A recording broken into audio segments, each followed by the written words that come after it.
Hay muchas razones por las cuales una obra de arte puede no terminarse. Ahora, si vamos al Renacimiento, nos podemos cansar de buscar motivos, frustración del propio artista, problemas contractuales y de pago, problemas militares y políticos, y también el nacimiento de una nueva estética de lo inacabado.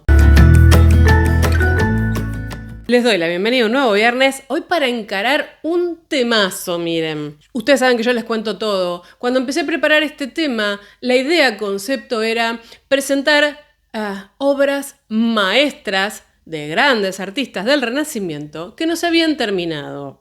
Ahora, por supuesto, una cosa lleva a la otra, porque este no terminado y nos obliga a plantearnos el problema de qué significa una obra de arte acabada. Así que hoy vamos a tener un lindo repaso de obras, pero también vamos a tener que reflexionar, pensar, instalar ciertos conceptos que muy probablemente nos sirvan de disparador para otras entradas, de acuerdo a cómo ustedes acompañan este video. A ver, una obra de arte inacabada puede remitir tanto a una pintura, como a una escultura, como a una novela, como a una pieza musical. Es decir, cualquier obra creativa que se dé por no terminada. Por supuesto, la idea de un trabajo incompleto en el mundo del arte y en el mundo del Renacimiento, al que vamos a ir hoy, como lo dije en la apertura, tiene muchas razones. Y es ahí donde uno empieza ya a diferenciar, ¿no?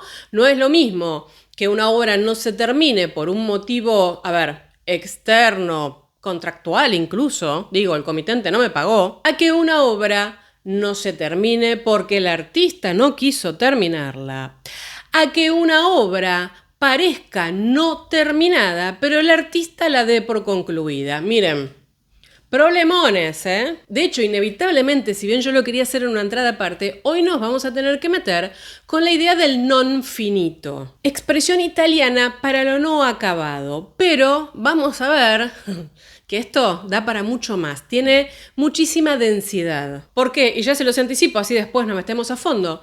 Porque el non finito no solamente significa una obra no terminada, sino que atribuye un valor estético a esa falta de acabado, a esa imperfección. Y ahí nos metemos en la voluntad del artista, en el azar, que pudo implicar que no terminara el trabajo, que lo dejara a mitad de camino, o que simplemente dijera, bueno, hasta acá llegué. Lo cual conecta con todo un mundo que empieza a aflorar ya en el 480 de lo que se llama estética de lo inacabado. A ver, cuando uno piensa en non finito y estética de lo inacabado, lo primero que se viene a la mente es Miguel Ángel, que, según algunas hipótesis, tenía cierto problema psicológico, quizás de predisposición, de personalidad, para terminar las obras. Acto seguido ustedes me dirán, Aldi, no te olvides de Leonardo. Leonardo, ¿no? Ese gran hombre del Renacimiento que todo le provocaba curiosidad, que quería explorar cosas nuevas, que quería crear cosas nuevas y que por tanto no le daba la vida para hacer todo a la vez. Pero también tenemos otros casos bastante particulares. Tiziano en sus obras de madurez hace gala de justamente el non finito o de la expresatura, otro concepto que vamos a introducir hoy. ¿Qué quiero decir con esto? Que ya pintaba de una manera prácticamente gestual y para él estaba bien. Con lo cual acá en 3 casos tenemos muy variados motivos. Tenemos que sumar a toda esta historia a Rafael, que sí, también dejó obras inconclusas. Pero bueno, quizás por otros motivos. Eso nos va a dar pie a meter como otro agente importante en toda esta historia al taller, a los discípulos. ¿Y por qué esto? Porque las obras que vamos a ver hoy nos van a llevar a plantear desde el dato duro, por qué existió inicialmente en el mundo, quién la pidió, hasta todas las hipótesis y especulaciones de por qué no se terminó por el artista, ¿no? Lo cual implica que sobre esto, en algunos casos, el que termina las obras es el discípulo o el taller. Entonces, ¿qué pasa cuando se intervienen estas obras para darlas por terminadas? ¿Cuán viable es por parte de un discípulo o de un taller dar por acabada una obra que el maestro no terminó. ¿Y cuánto corrimiento puede imprimirle ese discípulo o taller de la composición o de la idea original del maestro? Lo voy diciendo y ya me voy entusiasmando sola, miren. Así que ya vamos a empezar con las obras, porque vamos a tener un poquito más de carga conceptual hacia el final del video, a ver cómo podemos darle una vuelta de tuerca a todo esto y al menos acercarnos a una comprensión lo más apropiada posible, porque a veces también uno toma ideas genéricas, como dije, Inacabado y Leonardo, Miguel Ángel, pero bueno, hay otros tantos motivos por los cuales quizás estos tipos querían hacer su obra y no pudieron. Y hasta en algún punto vamos a tener que ir agradeciendo las obras inacabadas porque nos permiten conocer la mentalidad del maestro y su técnica. Primerísima obra, Leonardo, el gran Leonardo da Vinci y la adoración de los magos. Esta pieza está por hoy en las Galerías Uffizi. De hecho, la terminaron restaurando, algo que fue también motivo de polémica, ya se los voy a comentar. Pero empecemos por el principio. Una obra enorme, 246 por 243, óleo sobre tabla. Esta pieza fue un encargo en el año 1481, es decir, un Leonardo bastante joven, de los monjes agustinos de San Donato de Scopeto, en Florencia, cerca de Florencia en realidad. A ver, hemos hablado aquí de Florencia con Botticelli y la adoración de los magos, que era como el tema, ¿no?, para los florentinos. Todo el mundo hacía su adoración de los magos. Se le pedía a todos los artistas, de hecho cuando hablamos de Botticelli hablamos de 3 ejemplos. ¿Por qué? Porque ofrecía la oportunidad de insertar temas y personajes relacionados con los comitentes. Además, también permitía halagar aquellas personas que se habían reflejadas ahí que el comitente quería hacer aparecer. Por ejemplo, hablamos de Botticelli y los Medici. Y toda esta idea de representar la procesión del pueblo, que para los florentinos era el evento.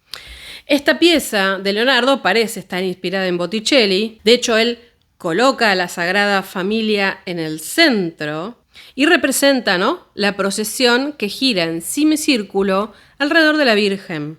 Detrás de la Virgen tenemos un espacio prácticamente no vacío, sin personajes, lo cual estaría hablando de alguna manera del aura de la Virgen, del aura divina del momento. De acuerdo a lo que podemos ver, intuimos que Leonardo decide concentrarse aquí en un momento particular que tiene que ver con la Epifanía, ¿no?, con la aparición del niño. El niño Jesús se revela como un ser divino y las personas que están presentes están ahí como sorprendidas, focalizadas, preocupadas. Es decir, estamos ante un trabajo complejísimo de muchos personajes que tenía que responder, por supuesto, a una unidad compositiva, que es la adoración de los magos. Eso hace que Leonardo se planteara hacer una escena muy dinámica y, de hecho, hay registros de dibujos y estudios preparatorios. Eso es algo que, por suerte, tenemos bastante de Leonardo. Incluso un maravilloso trabajo donde él desarrolla toda la perspectiva de la arquitectura clásica que rodea esta escena. Por supuesto, lo principal lo tenemos en un primer plano muy renacentista además, ¿no? Un trabajo equilibrado. La Virgen y el niño son una especie de triángulo con los magos arrodillados. Luego el semicírculo de todos los que acompañan la escena. Incluso se cree que Leonardo está autorretratado ahí, jovencito, en el extremo de la derecha, lejos igual. Ese sentido de circularidad, esos gestos que van hacia el grupo donde está la Virgen con el niño, es muy atractivo y le da esta idea de epifanía, ¿no? De hecho, como podemos ver casi el trasfondo de toda esta pieza, encontramos a una María que tiene las piernas envueltas hacia la izquierda, mientras que la cabeza y la del niño están casi hacia la derecha, ¿no? Como en un sentido también rotatorio, de acuerdo a todo lo que rodea justamente el espacio. En María se cruzan las diagonales que conforman el cuadro, con lo cual su cabeza es el centro de la obra. Más renacentista esta pieza no puede ser, ¿eh? Igual Leonardo siempre explorando, ¿no? Con el movimiento, con los personajes, con las posturas. Tenemos unos árboles que trazan una suerte de diagonal. Uno es un laurel, ¿no?, el símbolo del triunfo, y otro una palmera, lo cual uno lo tendría que asociar a la palma del martirio. A partir de los árboles tenemos que pensar en la izquierda, que hay como la ruina de un edificio clásico, es decir, ese mundo que ya ha quedado en el pasado, porque a partir de Jesús va a cambiar. Y a la derecha, ¿no?, unos jinetes que están como peleando sobre caballos enfurecidos. Leonardo y los caballos de las escenas de batalla, ¿no? Lo hemos hablado aquí también, les voy a dejar el enlace. El detalle que pone Leonardo en las arquitecturas es más que digno de admiración, algo que por el mismo momento también hacía Botticelli. Esta idea de, el mundo en ruinas, los espacios que han venido para ser renovados, cómo se va cayendo, cómo se va destruyendo todo lo antiguo, cómo la naturaleza incluso se apropia de esas construcciones. Y en el caso de los hombres armados, ¿cuál sería el justificativo de Leonardo para ponerlos? ¿Por qué están peleando? Bueno, se entiende que es como, un símbolo de las pasiones humanas, de la locura, de la violencia, del mundo pagano, que viene a redimir justamente el mensaje cristiano. Estamos viendo una obra que no está terminada y que sin embargo es una delicia. ¿Qué nos aporta esta obra? Vamos a seguirla mirando. Está claro aquí que Leonardo tiene como objetivo trabajar luces y sombras, trabajar esos contrastes que como la obra no está terminada, lo podemos ver. De esa manera, apoyado además en la perspectiva, trabaja una profundidad, una ilusión a través de la técnica para plantearle al ojo del espectador muy medida, muy estudiada. En ese sentido, se ve Leonardo acá como una cuestión muy pionera en el claroscuro, ¿no? Algo que se va a terminar desarrollando, hacia fines del Renacimiento con el manierismo y fuertemente ni hablar con el mundo barroco. De hecho, vean ustedes que los magos tienen mucha expresión incluso dentro de los propios tonos oscuros que tienen. Todo hacia atrás, siguiendo las diagonales de los árboles y los caballeros, vemos que tiene un juego de luz y sombra que Leonardo muy probablemente después iba a trabajar con el óleo. Y por cierto, todas las posturas, incluso también el tema de los caballos demuestra el estudio de Leonardo de las anatomías, ¿no? Ya sea de los caballos como también de los hombres, de las figuras humanas, además de las expresiones. La verdad es que esto es casi una grisalla, ¿no? En el sentido que es monocromo porque no está terminado, pero nos permite ver el detrás de escena en realidad. Cómo Leonardo preparaba sus obras, tenemos todo el dibujo adelante, todo el esquema compositivo con las figuras, las líneas de contorno súper claras, la preparación de dónde iba a ir el esfumato con esto de las luces y las sombras, y podemos leer la construcción de cada una de las figuras. La destreza que tenía este hombre para dibujar es una obviedad, pero más allá de los dibujos preparatorios, se entiende que esto ya directamente estaba trazado en dibujos sobre la propia tabla. La verdad es que esta obra estaba muy, muy deteriorada. En el año 2002 se hizo una evaluación para tratar de restaurarla. En ese caso se llamó Mauricio Seracini para que hiciera justamente esta primera evaluación, a ver cómo se podía restaurar. Y vino un poquito un escandalete ahí, ¿no? Porque Seracini concluyó que no se podía restaurar. Y además, según sus estudios, lo que es de Leonardo es el dibujo subyacente, pero hay algunas partes que están coloreadas. Él dice que eso fue posterior, que no es mano de él. Voy a citarlo. Nada de la pintura que vemos en la adoración hoy fue puesta ahí por Leonardo. Seracini se valió en este caso de una cantidad de grabaciones e imágenes fotográficas infrarrojas, etcétera, etcétera, que están hoy creo que disponibles en Florence TV, lo pueden ver. Y la verdad es que, las Uffizi se quedaron con las ganas porque el deterioro era bastante grande en el sentido que se estaban perdiendo hasta el dibujo por las capas de suciedad, ¿no?, que se iban acumulando. Así que aún así, a partir del 2012, fines del 2012, se volvió a encarar el tema de la restauración. Se hizo, que es la pieza que estuvimos viendo hoy, y esto duró hasta el 2016. Y la verdad que yo no soy quien para hablar de cuestiones técnicas tan profundas como una restauración, pero se agradece porque se puede ver muy bien el trabajo de Leonardo. Ahora, ¿por qué Leonardo dejó sin terminar esta pieza?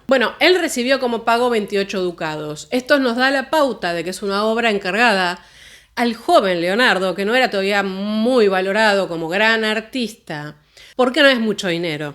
Entonces, a Leonardo en ese momento se le da una oportunidad en Milán. Y se entiende que entre sopesar, terminar este enorme trabajo e ir a buscar su oportunidad en Milán, el señor optó y se fue. Es decir, él la dejó inacabada.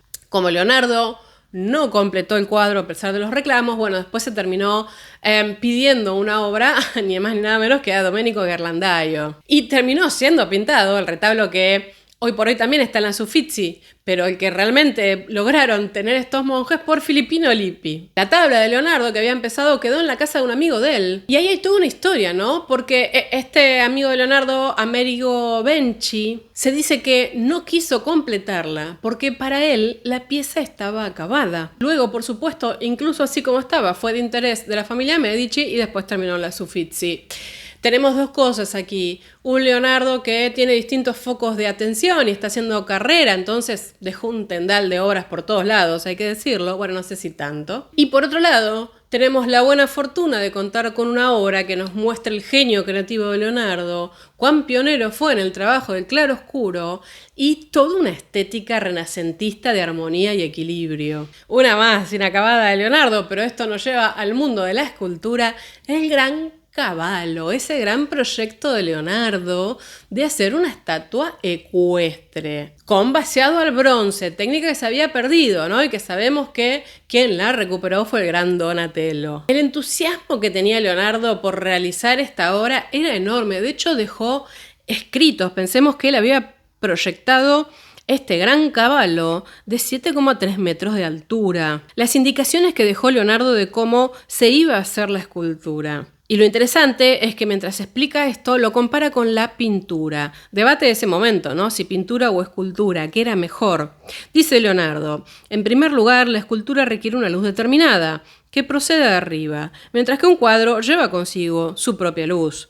Así la escultura debe su importancia a la luz y a la sombra, aspecto en que el escultor recibe la ayuda de la naturaleza del relieve que le es inherente, mientras que el pintor, cuyo arte expresa los aspectos accidentales de la naturaleza, coloca sus efectos en los lugares donde la naturaleza debe producirlos necesariamente. Tras refuerzos que sujetan el molde, si desea hacer moldes sencillos rápidamente, hágalos en una caja de arena de río humedecida con vinagre. Una vez hecho el molde sobre el caballo, deberá ser el grosor del metal con arcilla. Estas piezas pertenecen al molde de la cabeza y al cuello del caballo, junto con su armazón y sus hierros. El hocico tendrá una pieza sujetada a ambos lados con dos piezas que corresponderán a la parte superior de las mejillas. Por debajo se sujetará el molde de la frente y al molde de debajo de la garganta.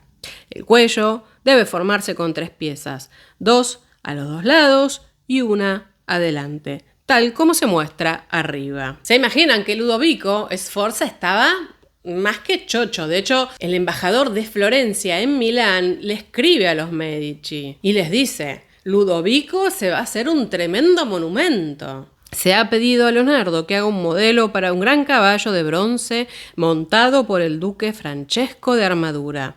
Dado que su excelencia piensa en algo maravilloso que supere todo lo conocido, me ha pedido que os escriba para preguntaros si tendríais la amabilidad de mandarle uno o dos artistas florentinos especializados en este tipo de trabajo. Claro, Leonardo necesitaba obviamente una suerte de taller para hacer esto. Por supuesto, igual en esa misma misiva están ya subyacentes ciertas dudas sobre si Leonardo realmente iba a terminar esto o no. Y la verdad es que Leonardo llegó a trabajar en el molde de arcilla, pero no pudo fundir el bronce. Y en este caso no fue por culpa de él. Guerras. Leonardo tenía ya su molde de tamaño real y, según dice Vasari, todos los que vieron el gran modelo de barro aseguraron que era la más excelente y magnífica obra que habían visto nunca. Milán entra en guerra con Francia y se necesitaba hacer cañones y municiones, con lo cual nada de bronce para el caballo y todo para la guerra. Lo lindo es que con las instrucciones de Leonardo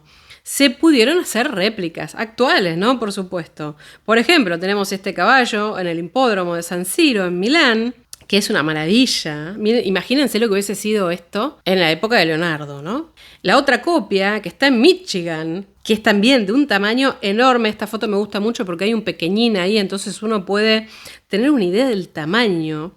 Y luego se hizo una reconstrucción en Asia. A ver, a Leonardo hay que pensarlo, ¿no? Vimos una pieza que no la terminó porque le convenía hacer otra cosa, vimos una pieza que no la terminó por los problemas militares y políticos del momento. Y también es cierto que hay otras obras que o no las terminaba nunca o las desarrolló durante toda su vida, ¿no? Como el caso de la Gioconda. Leonardo abandonaba muchos proyectos, o se entiende que esto era así, porque no lograba quizás abstraer de ese método o de lo que estaba haciendo una regla científica. Y sabemos que Leonardo corría tras la ciencia y trataba de apuntar normas, cosas que fueran de utilidad y que aportaran al conocimiento, así como crear cosas, ¿no? Como el caso del sfumato. Lo que sí vimos hasta acá es que estas obras inacabadas nos dan la posibilidad no solo de que estén expuestas, no solo de disfrutarlas, sino también de conocer y acercarnos a un tipo de mentalidad. Y ahora, nuestro queridísimo Rafael Sanzio, trabajador incansable, con un taller que la descosía. Todo el mundo dice, este hombre se murió de cansancio, más que de sexo, como decían ahí los chimenteros del momento. Vamos a ver una obraza, que realmente la deberíamos traer aparte para analizarla en profundidad, pero que al menos vamos a darle una mirada y vamos a ver qué es lo que pasó con esta pieza. La transfiguración de Jesús. Hoy por hoy en los museos vaticanos. Es una pintura enorme también, 410 por 279, que combina temple y óleo con madera. A ver, es un retablo, como dije, muy grande, que tiene como 12 episodios narrados, algo bastante distinto para el momento. Tenemos la parte de la transfiguración con Cristo en gloria, que está entre ni más ni menos que los profetas, ¿no? Moisés y Elías, esto relatado en el Evangelio de Mateo, y este Cristo está sobre el monte Tabor cuando se transfigura en gloria divina, ¿no? De allí todo lo que vemos, la luz que lo rodea y cómo se destaca en la composición. Y por debajo de Cristo tenemos a 3 discípulos que parecen, todo el mundo dice, parecen asustados, ¿no? Ante esta transformación que sucede delante de sus ojos, ¿no? Como que no se la pueden creer. Por otro lado, abajo tenemos otra escena, por eso dijimos Monte Tabor. Y es que en el primer plano vemos a un grupo de apóstoles al que le llevan un niño, ¿no? La famosa historia del niño poseído del Monte Tabor. Este niño supuestamente estaba poseído por el maligno y es llevado ante los apóstoles para que lo sanen. Pero bueno, parece que los apóstoles no sabían cómo sacar el demonio de su cuerpo. Estudios posteriores, recuperando todo esto, dicen que muy probablemente este chiquito tenía epilepsia, ¿no? Bien, se supone que Jesús será quien haga el milagro, por eso de alguna manera su presencia corresponde a las 2 escenas. Por lo que se sabe, Rafael había pensado hacer la escena de la transfiguración nada más, esta idea de teofanía, ¿no? En la que Dios aparece. Ahora se entiende que ahí, charloteando con Sebastiano del Piombo, quien también tenía que hacer otra obra, un poco se lo terminó convenciendo de dividir la escena en 2, y realmente terminó siendo una composición muy original, algo que veremos mucho luego en la obra del Greco, esta como división en 2 partes, ¿no? Que es muy atractiva. Esta obra, así como la vemos, más allá de lo imponente que es la escena, realmente tiene muchos niveles de significado subyacentes. Uno podría hablar simplemente del arriba y el abajo, ¿no? El cielo y la tierra y cómo Cristo de alguna manera unifica los dos. Pero hoy nos vamos a focalizar un poquito más en la cosa técnica, ¿no? Cómo Rafael une estos espacios con las diagonales que nos llevan la mirada hacia arriba, hacia Cristo, que es lo importante. Y con esta idea de la división de las 2 escenas, mencioné recién al Greco, ¿no? Un poco Rafael está anticipando al manierismo. Pensemos que esta es una de las últimas obras de Rafael. Vemos posturas estilizadas, con ciertas torsiones, incluso algo que se terminará explotando mucho más durante el barroco, ¿no? Hay mucha tensión dramática en las figuras, hay un uso potente del claro-oscuro, bueno, lo cual nos lleva justamente a ver cómo estos maestros de alguna manera van marcando el camino de lo que vendrá. Este es el último cuadro de Rafael, lo cual de alguna manera se entiende como su testamento espiritual. Y lo cierto es que Rafael muere sin terminarlo. Como verán, no es que el señor no quería terminarlo, sino que se murió. Se entiende que dejó unas 16 partes sin terminar y que fue terminado, vimos un cuadro acabado de hecho, por Giulio Romano, ¿no? Su gran discípulo, un gran manierista. Y ahí siempre, ¿no? Esta cosa entre Rafael y Giulio Romano, que inicialmente uno no veía la diferencia y que en las últimas obras uno no tiene muy en claro si es que Giulio Romano metía más mano y por tanto Rafael aparecía más mañerista aunque no lo fuera, o Rafael empieza a ser más mañerista y Giulio Romano lo sigue. Estaría súper interesante hablar de eso y recuperar algunas investigaciones. Como fuere, vemos una obra muy mañerista y cada vez que digo mañerista y aparece Giulio Romano con Rafael, siempre está esta duda, lo cual implica el planteo que dijimos al inicio, ¿no? ¿Qué pasa cuando un discípulo termina una obra del maestro? Se supone que Rafael ya había hecho toda la composición, todo lo que estamos viendo ahí es creación de Rafael. Buena parte, incluso del óleo aplicado y al temple, es de Rafael, pero muchas intervenciones de su discípulo. Quiero aclarar algo, esto de la mano del discípulo, ¿no? Es importante para nosotros en el siglo XXI. En el Renacimiento, Rafael, taller de Rafael, era Rafael. Tiziano, taller de Tiziano, era Tiziano. Rubens, en el barroco, taller de Rubens, era Rubens, lo mismo con Velázquez, etcétera, etcétera.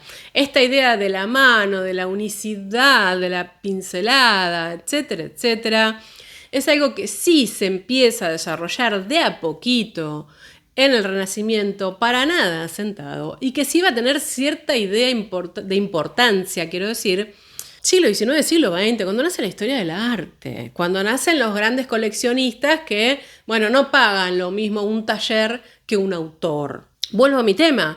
Lo cierto es que esta obra había sido encargada por Giulio de Medici, que en ese momento estaba en Narbona, estaba en Francia. Justamente le había pedido a Rafael la transfiguración y a Sebastiano del Piombo la resurrección de Lázaro. Lo cierto es que esta obra de Rafael nunca llegó a Francia porque justamente muere Rafael, con lo cual Giulio de Medici, que terminará siendo el futuro Papa Clemente VII, se la termina quedando para él mismo en Roma. Y luego la termina donando a la iglesia de San Pietro in Montorio, para el altar mayor. Luego, todos los debates habidos y por haber sobre cuánto altera un discípulo o un taller la obra esbozada por el maestro.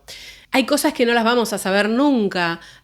Tiziano terminó las obras de Giorgione, por ejemplo. ¿Las alteró de alguna manera? ¿Las alteró conceptualmente, compositivamente? ¿No usó los colores que hubiese usado el maestro? No lo sabemos. Yo en este caso no me atrevo a decir que Giulio Romano pudo haber hecho una gran alteración o no. Primero porque tendremos que meternos en profundidad con la pieza y ya casi mirar pincelada a pincelada y recuperar, como dije, algunas investigaciones. Y segundo porque realmente Rafael había avanzado muchísimo. Debate que también recuperamos un poco cuando hablamos de la fornarina, ¿no? Pero ahora dejamos a Rafael, que realmente era un tipo que solía cumplir bastante bien sus encargos, a veces lo tenían que corretear por ahí para que hiciera las cosas, pero más o menos lo hacía. Lo que pasa es que Rafael aceptaba todo. Con lo cual ahí tenemos como cierta dilatancia, cierta demora, pero por una cuestión de que no daba abasto y de que todo el mundo quería obras de Rafael. Ahí, ¿no? Estos artistas que no saben decir que no y aprovechan y acaparan un montón de dinero, a Rafael le fue bárbaro, súper exitoso. Pasamos a un personaje muy complejo del Renacimiento, pero que, ¿quién no lo admira? Y nuestro gran Buonarroti, ¿no? Miguel Ángel para los amigos. Y a partir de estas horas que vamos a ver de Miguel Ángel, nos vamos a meter ya en profundidad con algunas ideas. David Apolo David, que está en el Museo Nacional del Barguelo. A ver, si ustedes buscan esta pieza va a aparecer como Apolo David, David Apolo, Apolino, porque en esencia es una escultura inacabada de mármol, bastante grande, 1,46, hecha por Miguel Ángel. Se cree que hacia 1530. Lo que sí vemos de esta pieza sin terminar, bueno, es un hombre desnudo, tamaño estatua, ¿no? Es decir, podemos decirle estatua además de escultura. Y vemos sus contornos, ciertas torsiones, que de alguna manera nos permiten intuir el volumen del cuerpo, ¿no? Pero solo desde un ángulo, porque dijimos que no está terminado. Con lo cual constituye algo bastante enigmático. ¿Qué nos interesa aquí? La mano del maestro. Ven ustedes cómo ese cuerpo gira, parece, contra sí mismo, como si la apuesta fuera, una vez terminado, multiplicar los puntos de vista. Brazo izquierdo, pierna derecha, doblados, y su contrapunto, ¿no? Brazo derecho y pierna izquierda extendidos. Y la verdad es que como no se sabe bien a qué se refiere, algunos creen que la estructura que estaba sobre la tierra, que está inacabada, iba a ser la cabeza de Goliat. De ahí la idea de que podría ser David, porque detrás de la figura se entiende o se ve esbozado el tronco de un árbol, que es algo como estático, ¿no? Es como el soporte. Quienes saben de escultura y aman profundamente al maestro Miguel Ángel, dice, esa cabeza hacia la izquierda, cómo contrasta con la rigidez del brazo derecho, ¿no? Cómo Miguel Ángel genera un efecto de dinamismo muy cercano a lo que se entiende la figura casi serpentinata del manierismo, ¿no? Sabemos que Miguel Ángel, tanto en pintura como en escultura, hacía gala de estas figuras serpentinatas, estas formas de S, esta forma de espiral que le daba a la anatomía humana y a la presentación de los cuerpos un atractivo que no cualquiera lo podía lograr. ¿Por qué no sabemos quién es y qué sabemos del comitente? Tenemos que ubicarnos hacia 1530, dije, ¿no? Florencia, en guerra, es conquistada por el Imperio Español. El gobernador, pensemos que estaban en liga, ¿no? Con el Papa, la Liga de Cognac. Entonces, el gobernador lo puso el Papa Clemente VII, que fue Baccio Valori. Y es él el que encarga a Miguel Ángel una escultura de Apolo. ¿Para qué pasa? Poco tiempo después, los Medici recuperan Florencia. Con lo cual, Baccio Valori a los piques y Miguel Ángel también abandona Florencia. La escultura queda abandonada y termina entrando a la colección de los Medici porque la encuentran ahí. De hecho, fue colocada en los aposentos privados del duque Cosme I, pero sin saber mucho del tema. De hecho, Giorgio Vasari en 1550 la describe como un Apolo que sostiene una flecha de su carcaj. De ahí la idea del Apolo, ¿no? En referencia a, por supuesto, al dios de la música y la sabiduría, que supuestamente se estaba defendiendo de los monstruos irrespetuosos que, como ya se imaginan, todo esto tenía una connotación política. Ahora, en 1553, en el propio catálogo de la colección de los Medici, se habla de esta escultura como un David incompleto de Buonarroti. En esencia, se considera más bien a esta pieza hoy por hoy un David que un Apolo, por el tema de la postura atlética y juvenil, y que quizás iba a estar la cabeza ahí, que tenía mucho sentido el tema del David en Florencia, como ya hemos visto más de una vez. Pero lo que nos importa de esta estatua es conocer los trucos de Miguel Ángel. Luego tenemos un video acá con los trucos de Miguel Ángel donde se explica muy bien cómo era su postura ante la escultura y ante la pieza. Y de hecho, la propia postura del personaje fue también objeto de debate, ¿eh? Algunos lo interpretaron en relación al David de Miguel Ángel, que ya conocemos de ahí de la Plaza de la Señoría, que bueno, hoy por hoy por supuesto está a resguardo. Como que Miguel Ángel tenía ya una mirada muy distinta, porque hay un peso emocional completamente diferente en esta pieza respecto del David que conocemos terminado. Y otros dicen que de alguna manera esa postura estaba expresando el rechazo, ¿no?, de Miguel Ángel, que no sería nada extraño, porque era un tipo de tener posturas muy fuertes hacia los propios conquistadores de Florencia, ¿no? Finalmente, no puedo no contarles que hay algunas hipótesis que dicen que esta obra no es de Miguel Ángel. Incluso hubo algún historiador del arte que terminó planteando que esta era una pieza de Jacopo Galli. La verdad es que esto no está aceptado. Se entiende hoy por hoy que es autoría de Miguel Ángel, pero la duda persiste, porque aparte Miguel Ángel no firmaba, sabemos que tiene una sola pieza firmada. Ahora, acá nos queda claro que Miguel Ángel no terminó la pieza porque tuvo que huir de Florencia. Vamos a pensar un poquito algo que tiene que ver con una estética, que es Miguel Ángel decidió no terminar algunas obras porque para él estaban terminadas. Esta idea que ya mencionamos del non finito. El non finito se lo asocia a Donatello, es decir, se supone que es una creación de Donatello. Ya en el 480, Donatello hizo una serie de estatuas que parecían no estar pulidas como era lo esperado. Una cierta sensación de que estaban inacabadas, ¿no? Como que la figura todavía estaba atrapada dentro del bloque. Por ejemplo, uno de los casos más polémicos de non finito en su momento fueron estas piezas que hizo Donatello para el altar de San Antonio de Padua. Cuando Donatello va a Padua, está trabajando en esto, está trabajando también en el Gatamelata, ¿no? Con lo cual se cree que hubo ahí cierta disparidad de intereses. Como fuere, San Antonio era un santo originario de Lisboa, que muy pronto, al igual que San Francisco, ¿no?, se le levanta una iglesia, se lo santifica, se hacía todo bastante rápido en ese momento, ¿no? Y su capilla principal estaba ahí, muy cerca de Padua, donde había muerto, ¿no? La tumba terminó siendo un lugar de peregrinación popular, Y en un momento, estamos hacia el 1446, se le encarga a Donatello un retablo enorme que iba a estar justamente en esta iglesia dedicada al santo. Hoy por hoy lo que se conserva son los relieves, que son una delicia de Donatello, no nos vamos a meter en eso hoy porque no viene a la polémica, y ciertas esculturas de bronce y una única obra en piedra. El encargo está datado el 13 de abril de 1446 porque hubo una donación de Francesco Tergola para que justamente empezara a trabajar en este altar. Y de hecho terminó siendo consagrado el 13 de junio de 1450, pero con bastantes vaivenes. De hecho, este altar fue intervenido muchas veces. Lo que estamos viendo hoy no sabemos si es la disposición original. Algunos creen que la disposición original tampoco fue de Donatello, sino que ya estaba estructurado cuando lo llamaron a él y él tenía que hacer las piezas para completarlo.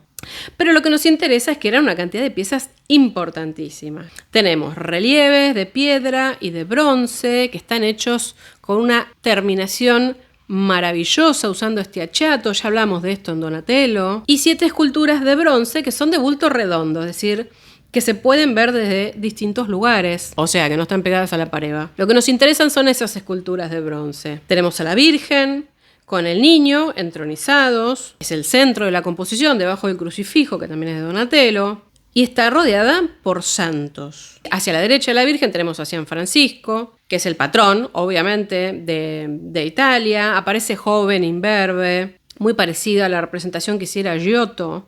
La Santa Justina, que es la santa patrona de Padua, que fue martirizada en el año 304. Esta santa se entiende que estuvo trabajada junto con el San Daniel, que está del lado izquierdo, por los gestos y por las formas en que sostienen la cabeza. Pero, sin embargo, las vestimentas de las figuras están confeccionadas de manera muy diferente. Ya nos vamos a discutir un poquito esto. De hecho, vemos que el vestido de Santa Justina está atado a la altura de las caderas, con unos pliegues y un suave contraposto muy atractivo.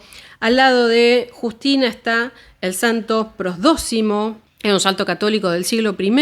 Y a la izquierda de la Virgen tenemos a San Antonio de Padua, a quien está consagrado, por supuesto, este espacio.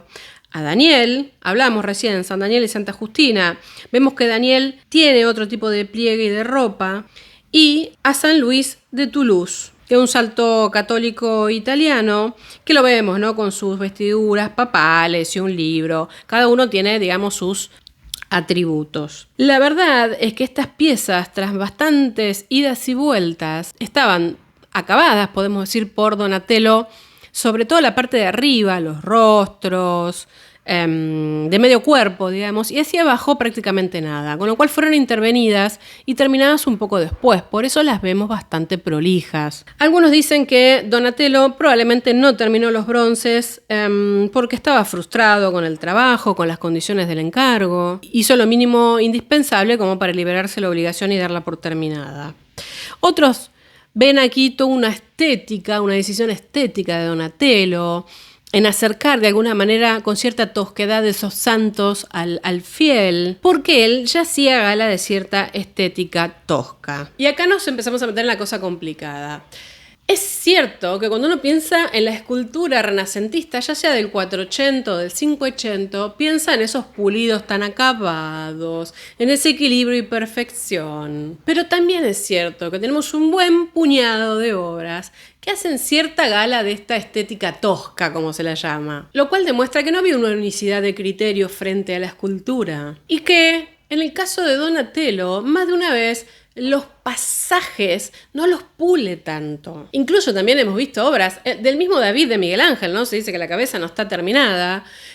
Bueno, porque se entiende que hasta ahí no se iba a ver, no se iba a llegar o iba a estar contra la pared. Entonces puede ser que algunos escultores decidieran no darle un acabado final a algunos pasajes o algunos modelados. Algunos entienden, hipotetizan esto también como una forma de llamar la atención sobre el propio proceso creativo, algo que en el Renacimiento, para el artista del Renacimiento, es muy importante. Y bueno, y aquí de nuevo Donatello siendo pionero, ¿no? Por eso se entiende que, por ejemplo, para lograr cierto dramatismo en la decoración, digamos, Actuó así en la Sacristía Vieja, en San Lorenzo, también en La Lamentación, que está en el Victoria and Albert Museum hoy por hoy. Era como una forma de recuperar lo que se veía también en la escultura antigua. Entonces, ¿podemos rastrear la idea del non finito, esta estética tosca hasta Donatello? Sí, si la creó con ciencia o no, no lo sabemos. Lo que sí importa es que sabemos que en esas obras de Donatello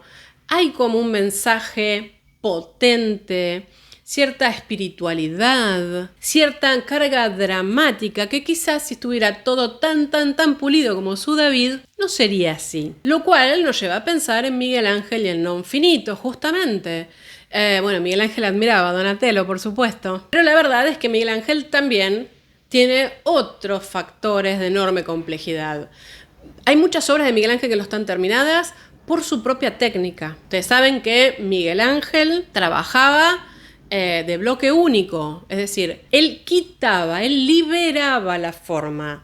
No es que componía la forma, no modelaba y después ensamblaba, como por ejemplo Bernini en el barroco y tantos otros escultores de siempre. Miguel Ángel casi trabajaba a la egipcia, ¿no? Agarraba un bloque y de ahí tenía que salir toda la figura, con lo cual, si el bloque en algún momento se mostraba defectuoso, si lo arruinaba por algún motivo, por algún golpe mal dado, si no había logrado el modelado que necesitaba, esa obra ya no servía, no iba a ser una pieza aparte y la iba a dosar. Simplemente empezaba de nuevo. Por otro lado, sí se entiende que algunas de sus obras a conciencia no se terminaron, porque él sentía que la expresión estaba lograda. Y en ese sentido tiene bastante que ver con Donatello. Tipo, no le quiero poner nada más a esto, porque esto podemos darlo como finalizado. Ahora, este hombre era tan bueno que incluso cuando no terminó algunas obras por desencanto, por desinterés, fue el caso de la tumba de Julio II, aún así son piezas que a uno le quitan el aliento, ¿no? Ya de hecho vamos a pasar a ver un ejemplo de la tumba de Julio II, pero antes de eso, y en este orden, quería que veamos este San Mateo. Y es un gran momento para recuperar en palabras de Miguel Ángel su técnica. Por escultura me refiero a lo que se hace restando. Lo que se hace sumando, es decir, modelando, se parece a la pintura, lo cual para él era algo inferior, ¿eh? No quería saber nada con el modelado, Miguel Ángel.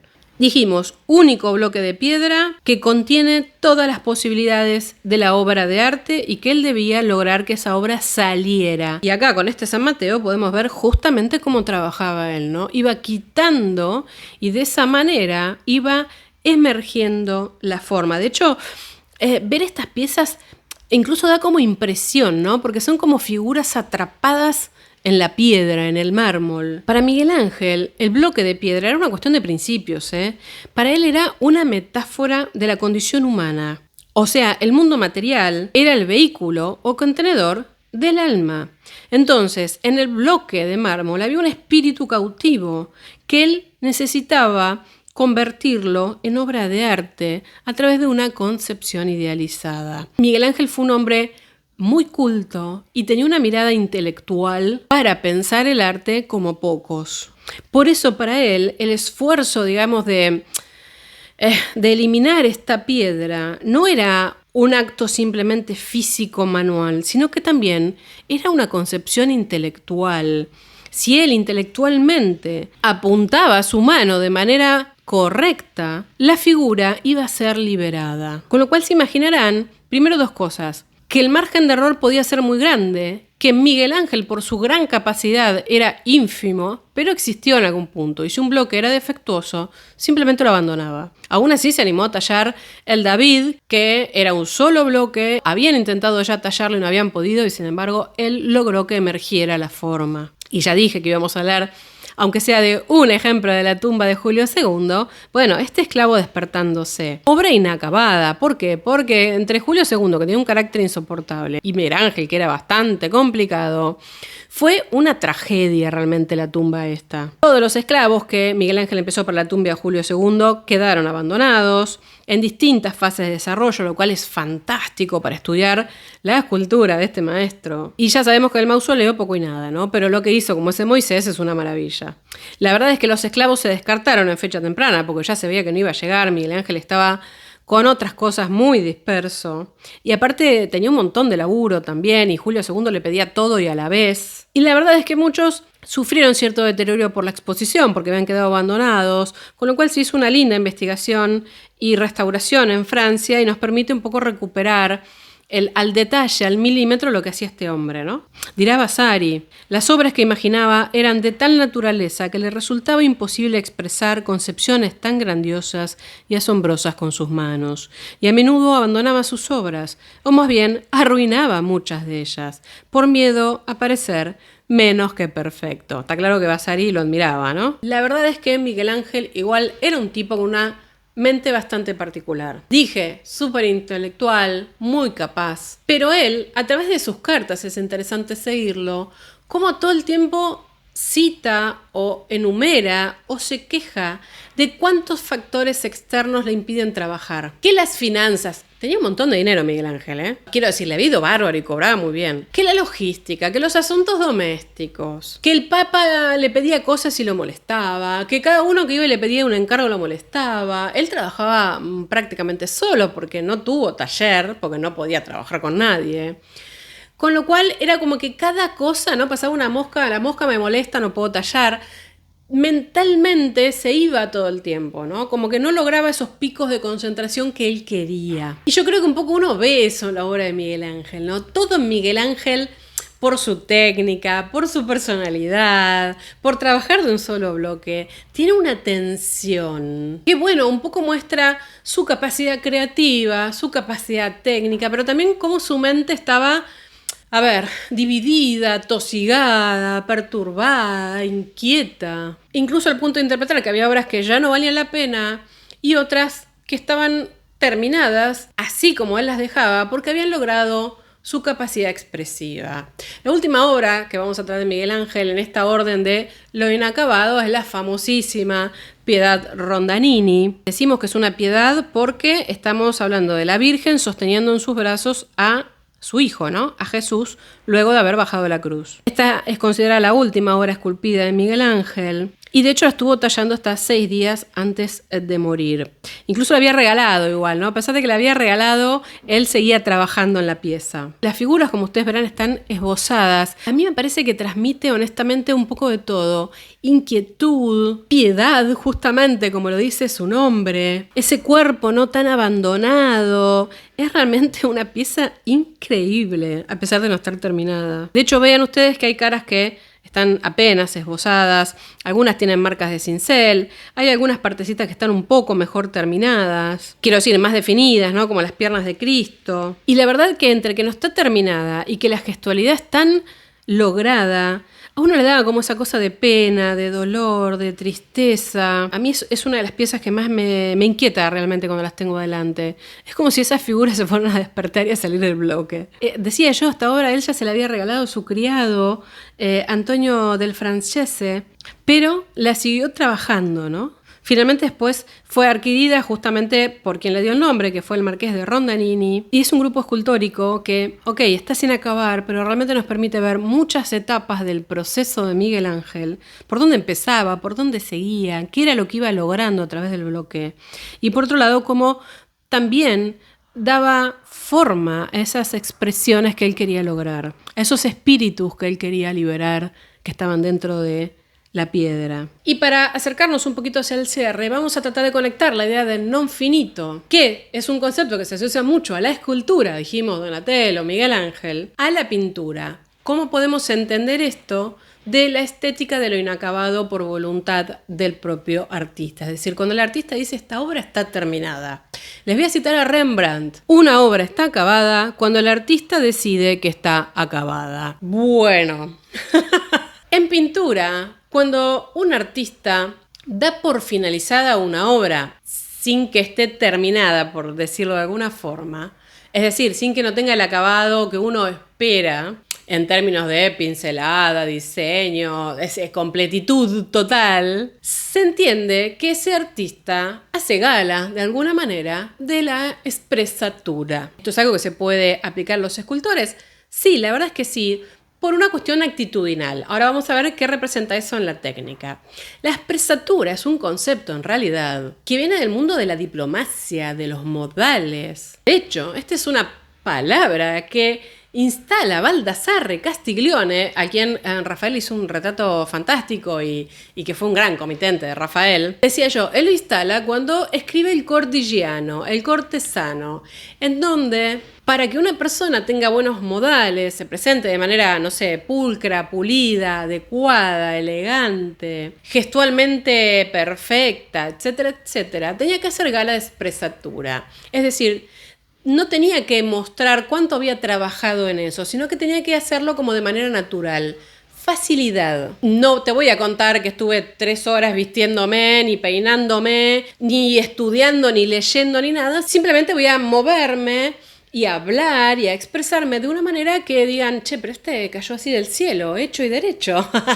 Esto se asocia con la idea de la facilidad, es decir, hacer cosas laboriosas, pero que parezcan sencillas. Algo que ya Plinio había retomado desde la antigüedad cuando hablaba de la pintura y de la escultura de las artes. Plinio decía, bueno, hay una tecné, pero esa tecné tiene que mostrarse o exhibirse como una facilita, ¿no? Como que estuve pintando o esculpiendo como un obrero todo el día. Es tipo, che, mira, tiré 3 pinceladas, di 2 cinceladas y hice esta maravilla. Es algo justamente que al día de hoy incluso se valora. Uno dice, mira con qué facilidad tiene esta persona para hacer tal cosa. Y es verdad que hay gente que tiene facilidad. Lo importante es que si alguien no la tiene, no lo demuestre.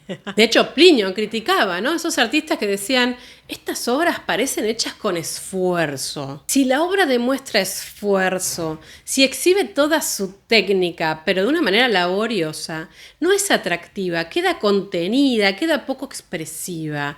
En cambio, si está hecha con facilidad, uno puede apreciarla de manera natural. Castiglione, leyendo a Plinio, por supuesto, y también leyendo a Cicerón, ¿no? Cuando este habla, por ejemplo, de la oratoria, la facilidad para hablar. Dice, bueno, no voy a usar estas palabras porque no quiero poner facilidad, no quiero que se asocie a un pintor o un orador. Lo voy a llamar espresatura. Se imaginarán, mencioné a Baldassarre Castiglione y mencioné a Rafael. Todos los artistas, todos los círculos intelectuales leyeron El cortesano. Todos estaban imbuidos de las ideas neoplatónicas.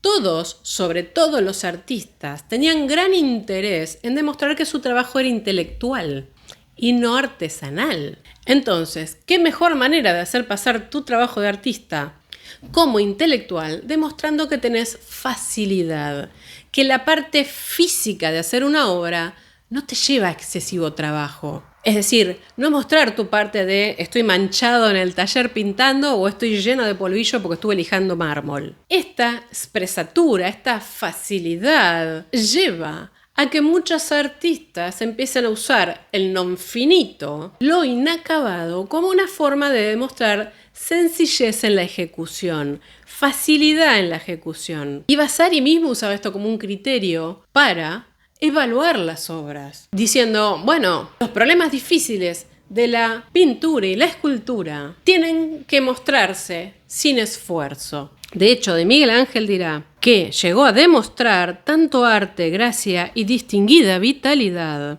que muy bien se puede decir que logró superar y vencer a los artistas de la antigüedad por la facilidad con que consiguió efectos difíciles sin dejar nunca de dar la impresión de soltura. Esto hará en la pintura que artistas como Tiziano y quienes lo admiraban en futuras generaciones, por ejemplo Rubens o Velázquez, hagan gala de la espresatura. Son pinceladas sueltas, casi conformando manchas que a la distancia se ven a la perfección, pero que cuando uno se acerca se queda asombrado de que esta persona haya logrado algo con 3 o 4 pinceladas. Este es un tema que se inaugura en el Renacimiento, pero como dije, ya cité algunos ejemplos del barroco, va a funcionar desde entonces a lo largo de toda la historia del arte. Barroco, rococó, romanticismo, realismo. Al día de hoy hay toda una construcción de la estética de lo inacabado a partir de esto, que es todo un concepto, en el que vamos a encontrar a muchos artistas de enorme calidad que se suman, profundizan y amplían toda esta idea. Dije Velázquez en el barroco y también podemos hablar de escultura con Rodin en el siglo XIX. Así que si les interesa que nos metamos de lleno en la estética de lo inacabado, me acompañan con sus comentarios y sus likes. 2 palabras para el cierre. Vimos hoy una buena cantidad de obras del Renacimiento consideradas maestras, a pesar de que no están terminadas. Porque, como hicimos ya el ejercicio, más allá de los distintos motivos por los que no se terminaron, hoy trajimos obras que nos pusieron como los 2 bloques, ¿no? Inacabadas por el artista y no terminadas por motivos externos. Pero que más allá de esto, nos permitieron conocer la mentalidad del artista, su forma de componer, su forma de encarar la obra, cuáles eran sus focos de atención, cómo era su proceso creativo y también muchas veces qué pasa con la mentalidad del artista en el momento que está ejecutando una obra. También vimos cómo en este mismo momento histórico se construye una idea de que no es necesario dedicarle mucho tiempo y esfuerzo a una obra, porque lo que importa es la facilidad, es la expresatura. Esto significó que obras que en otro momento podrían haber sido consideradas inacabadas, aquí se veían como terminadas, con una estética distinta, que transmite otra cosa. Movimiento, sensibilidad, cercanía incluso. Y trasluce un poco la técnica, como con poco se logra tanto. Lo cual le deja a la obra una impronta del artista como quizás no queda en otras piezas que podríamos dar por terminadas. Decía Miguel Ángel, ¿no? Cada obra es un autorretrato. Yo creo que algo de esto hay. Pero hay algo que es ciertamente raro en extremo y digno de ser recordado. Las últimas obras de los artistas y las que dejaron sin acabar son causa de una admiración mayor que las de las acabadas, porque en ellas se puede seguir los pasos del pensamiento del artista, a partir de las líneas que quedan en el cuadro. Y el atractivo que provoca esa admiración especial se debe también al dolor que produce, el saber que la mano del artista se truncó, mientras lo estaba llevando a cabo. Hasta aquí la entrada del día de hoy, espero que la hayan disfrutado. Tuvo un poco de carga conceptual, pero créanme que no profundizamos tanto como me lo había planificado, porque si no, no terminaba más de hablar. Así que estaré muy ansiosa esperando sus comentarios para saber un poco qué piensan de todo esto que estuvimos viendo y en qué puntos les interesaría profundizar. Así que no se me vayan sin suscribirse al canal, sin dejarme un like si es que les gusta este contenido. Por supuesto tienen mis contactos de redes y la página web. Todo en la caja de descripción aquí abajo. Y muchas gracias por acompañarme todos los viernes. La verdad que los comentarios de este canal son un lujo. Nos vemos entonces la próxima semana. Adiós.